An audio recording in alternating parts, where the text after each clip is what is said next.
আসসালামু আলাইকুম। সিলেটের প্রাণ, ইতিহাস ও সংস্কৃতির সঙ্গে গভীরভাবে জড়িয়ে আছে সুরমা নদী। একসময় এই নদী ছিল প্রাণবন্ত, প্রবাহমান এবং জীবিকার প্রধান উৎস।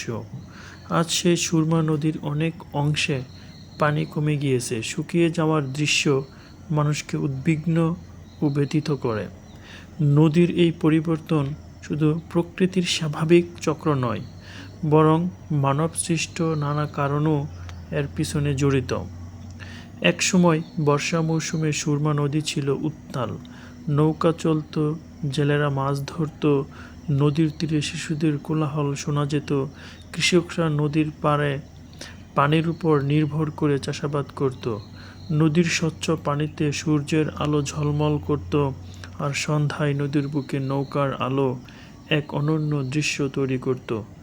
কিন্তু ধীরে ধীরে সেই চিত্র বদলে গেছে। নদী শুকিয়ে যাওয়ায় অন্যতম কারণ হলো অপরিকল্পিত বালু উত্তোলন। দীর্ঘদিন ধরে অবৈধভাবে বালু তোলার ফলে নদীর তলদেশের স্বাভাবিক গঠন নষ্ট হয়েছে। এতে পানির প্রবাহ কমে গেছে এবং নদীর গভীরতা হ্রাস পেয়েছে। এছাড়াও উজানে বিভিন্ন বাদু অবকাঠামো নির্ধারণের কারণে পানির স্বাভাবিক প্রবাহ বাধাগ্রস্ত হচ্ছে।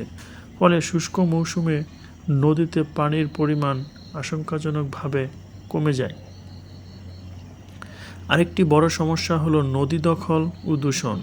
নদীর তীর দখল করে স্থাপনা নির্মাণ, আবর্জনা ফেলা এবং শিল্প বর্জ্য নিষ্কাশনের ফলে নদীর পরিবেশ মারাত্মকভাবে ক্ষতিগ্রস্ত হয়েছে।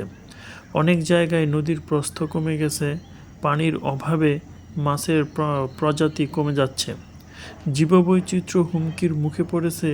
এতে জেলেদের জীবিকা সংকটাপন্ন হয়ে পড়েছে। জলবায়ু পরিবর্তনও একটি গুরুত্বপূর্ণ কারণ। ভালো থাকবেন সবাই।